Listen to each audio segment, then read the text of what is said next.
मारूफ कानूनदान एतजाज़ अहसन साहब हमारे साथ मौजूद हैं। बहुत शुक्रिया एतजाज़ साहब, आपने वक्त दिया है। अब आगे मामला क्या होगा सर? आपने कहा था, आपका एक इंटरव्यू मैंने देखा कि जस्टिस उमरता बंदयाल साहब या जस्टिस मुनीर बन जाएं या जस्टिस उमरता बंदयाल जस्टिस कॉर्नेलियस वाला किरदार अदा करें, तो आगे कोर्ट अब क्या जितने लोग कह रहे हैं कि इलेक्शंस नहीं हो सकता, क्या सबको तौहीन अदालत करेगी अगर वो फिर भी इनकार कर देते हैं तो? नहीं, जो भी एक्टिवली उसमें इनकार करता है टू द इलेक्शन कमीशन, मसलन ये फाइनेंस मिनिस्ट्री ने किया है जब बिल्कुल इनकार, बाकियों ने तो मांगा है टाइम कि कुछ, और फाइनेंस मिनिस्ट्री ने ये भी एक गलत बात गलबन की है, मिस स्टेटमेंट कि जी IMF वालों ने हमें रोक दिया है कि इधर ना लगाओ पैसे इलेक्शन पे, तो वो भी एक। लेकिन जो डिफेंस मिनिस्ट्री से आया उन्होंने कहा कि जी 30 अप्रैल तक हम इस तरह वो जो है राय मर्दमशुमारी उसमें बिजी हैं और एक और चीज में बिजी हैं, और वो उन्होंने तो ये इस तरह बताया। और दूसरी जो रेंजर्स है उन वाली इंटीरियर मिनिस्ट्री ने भी डायरेक्टली इनकार किया। तो ये दो तो डायरेक्टली इनकार, मुकम्मल इनकार है, उनका जरा कंडीशनल इनकार है। तो इस तरह देखना पड़ेगा अदालत को। 90 दिन से तो आगे चला जाएगा ना मामला सर? फिर वो तो ना रहा। मैंने कहा 90 दिन से तो आगे चला जाएगा ना मामला। वैसे भी 30 अप्रैल को भी 90 दिन से आगे चला गया था। 90 दिन से तो आगे चला गया है। अब ये तो कंटेम्प्ट कर बैठे हैं। 90 दिन से तो आगे चला गया, पर 90 दिन के बाद क्या होगा? ये चीफ मिनिस्टर कौन होगा पंजाब का, या चीफ मिनिस्टर जो खैबर पख्तूनख्वा का, वो 90 दिन से आगे किस तरह जाएगा? 90 दिन हो या 111 दिन हो, 111 दिन भी बन जाते हैं। अगर इस पर इलेक्शन ही ना हो तो बिल्कुल 90 दिन ही रहेंगे। अच्छा सर, ये जो कहा जा रहा है इलेक्शन कमीशन ने आइन की खिलाफ वर्जी की है, आपके ख्याल में भी यही राय है आपकी जो तहरीक इंसाफ कहती है? हाँ, ये तो इलेक्शन कमीशन को तो चाहिए था कि वो इधर डिसॉल्व हुई है असेंबली, दूसरे दिन अगले दिन सेशन बुला लेते चीफ इलेक्शन कमिश्नर साहब इलेक्शन कमीशन का, और शेड्यूल बना के दे देते। शेड्यूल में वो कंसल्ट कर लेते गवर्नर को भी, जो जरूरी था उनके लिए, और वो नेक्स्ट डे कंसल्ट करके या उससे अगले दिन कंसल्ट करके तीसरे दिन तक उनको शेड्यूल दे देना चाहिए था। उन्होंने किया ही नहीं। उन्होंने उसको मजाक ही समझा कि जी ये कोई या पता नहीं वो समझते थे। उन्होंने तो सिर्फ दिया हुआ शेड्यूल भी सारा वापस ले लिया। अब हाँ, वो भी अब वो तो मोर एग्रेवेटेड कंटेम्प्ट किया ना उन्होंने, और ज्यादा कंटेम्प्ट। एतजाज साहब, अगर एक सूरत जिस तरह आपने पहले कहा कि 90 दिन में लाजमी है, तो इज़ इट पॉसिबल कि अगर इलेक्शन 90 दिन के बाद नहीं होते तो सुप्रीम कोर्ट चौधरी परवेज इलाही की हुकूमत बहाल कर दे? नहीं, वो तो परवेज इलाही की हुकूमत तो अब बहाल नहीं हो सकती। वो तो परवेज इलाही की हुकूमत तो परवेज इलाही ने खुद डिसॉल्व की है और किसी ने चैलेंज नहीं किया हुआ। वो तो मेरा नहीं ख्याल सुप्रीम कोर्ट करेगी या कर भी सकती है कि नहीं, वो नहीं। लेकिन इसको किसी तरह एंडोर्स करना पड़ेगा, वो क्या कंडोन करना पड़ेगा। जो डिले हुई है और जो बीच में वक्फा है उसमें सजा भी तजवीज़ करनी पड़ेगी कि जिन्होंने इसमें एक्टिवली हिस्सा लिया है उन पे क्या हो जाएगा, क्योंकि आफ्टर ऑल इलीगल हुकूमत को बिठा देंगे ना 90 दिन 91 दिन से ये जो है निगरान, ये तो इलीगल हो जाएंगे, ये तो यूजर्पर हो जाएंगे।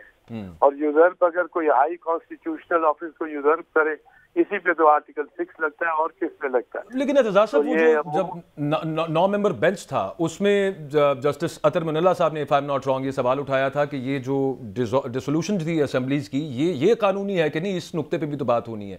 तो क्या ये जो बात कर रहे थे तार मलिक साहब की परवेज इलाही की हुकूमत हो जाए, तो उन्होंने ये रिमार्क्स में कहा था कि क्यों ना आप ये पंजाब और केपी की हुकूमतें बहाल कर दें। इस तनाजुर में हम पूछ रहे थे, अगर इस नुक्ते पे बहस होती तो क्या ये ऑप्शन मौजूद है जो कि जज साहब ने खुद दी थी? नहीं, ये ये ऑप्शन हरगिज मौजूद नहीं है, ये डिस्क्रेशन है और things done officially are deemed to be being done with the proper intention. ये लॉ का मैक्सिम है और वो अगर ये सवाबदीद है चीफ मिनिस्टर की और प्राइम मिनिस्टर की कि कब वो असेंबली डिसॉल्व कर दे और वो इस पे तो कोई उनसे ये छीन नहीं सकता ये इस्तेहकाक। अच्छा एतजाज़ साहब, एक पॉलिटिकल कमेंट है, कुछ लोगों का ख्याल है कि हुकूमत बेसिकली कानून की दीवार में छुप रही है। असल प्रॉब्लम इमरान खान की मकबूलियत है। They are afraid of Imran Khan and election. आप ऐसे पॉलिटिकल पर्सन किस तरह देखते हैं इसको? अजीब ही है। फिर अगर ये वजह है तो फिर उसका कद बढ़ाते ही जा रहे हैं सियासी, खुद ये बढ़ाते जा रहे हैं। तो छापे मारते हैं, जब वो चला गया घर छोड़ के गया हुआ है इस्लामाबाद, उसके पीछे उसका छापा मारा, बुज़दिली की अलामत है ना। ये खुद बता रहे हैं अपने कॉन्डक्ट से, ये इंटीरियर मिनिस्टर, और ये खुद बता रहे हैं कि गवर्नमेंट बड़ी उससे डरी हुई है खान से।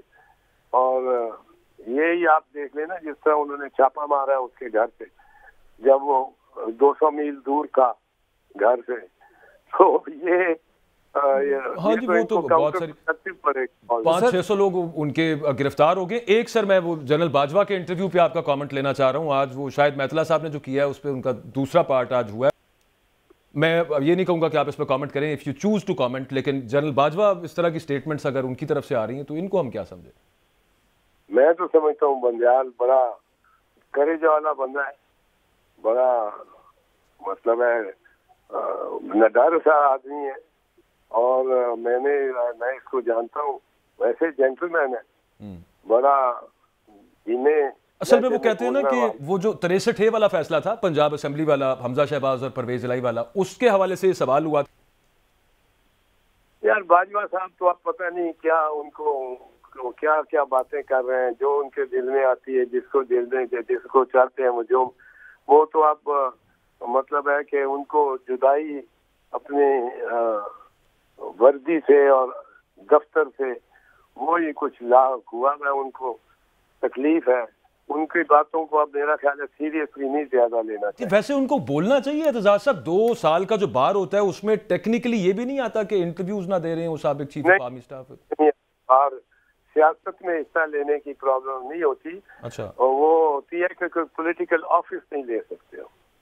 ठीक है, ये उसमें नहीं फॉल करता। और वैसे वो जो 63A वाला जो फैसला है, वो जनरल बाजवा वो अपेरेंटली वो कानून और आइन के भी एक्सपर्ट थे, उन्होंने कहा ये फैसला गलत था, खिलाफ आइन था। आप भी ऐसा समझते हैं सुप्रीम कोर्ट ने जो फैसला दिया था वो? यार मैं तुम्हें कह रहा हूँ बाजवे को सीरियसली ना लो यार।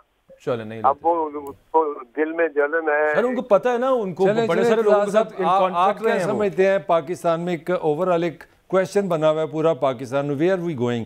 आप क्या समझते हैं सोल्यूशन क्या है? कि क्या बैठ जाएं सारे कि सुप्रीम कोर्ट सोल्यूशन है, किधर जाना चाहिए? आप किस तरह देखते हैं सारी सूरत हाल को? अब आप जनरल सवाल करते हैं, ये तो कोई नहीं। पहले तो अपनी मईशत को संभालें, फिर अपनी लॉ एंड ऑर्डर सिचुएशन को संभालें, फिर ये पॉलिटिकल विक्टिमाइजेशन से बाहर निकलें। क्योंकि पीपल्स पार्टी का तो एक हमारा तो इम्तियाज ही ये रहा है कि बीबी शहीद की हुकूमत हुई है। इसी के ऊपर मैं बड़ी माजरत के साथ सर मैं कट कर रहा हूँ। ये सारा कुछ करें, ये फाइनेंसेस अपने बेहतर मतलब अपनी फाइनेंशियल पोजीशन बेहतर करें, सिक्योरिटी बेहतर करें, 8 अक्टूबर तक नहीं हो सकती तो उसके बाद इसी आर्गुमेंट को हम स्ट्रेच करते हैं कि जब तक ये नहीं होगी तब तक इलेक्शंस भी नहीं होंगे। अगर यूं मामला चलता रहा, ये तो फिर एक रास्ता खुल गया इलेक्शंस के बगैर पाकिस्तान चलाना। जी एतजाज साहब, ये नतीजा कैसे निकलता है? इस तरह से निकलता है ना, इलेक्शन ही नहीं होंगे। इसका मतलब है कि उस वक्त तक मार्शल लॉ रहेगा, क्योंकि आइन तो इजाजत नहीं देता बिल्कुल बगैर इंतखाब मुंतखब हुए इलेक्शन ये हुक्मरानी करना। किसी को चीफ मिनिस्टर बनना शौक है तो उसको इलेक्शन लड़ना पड़ता है।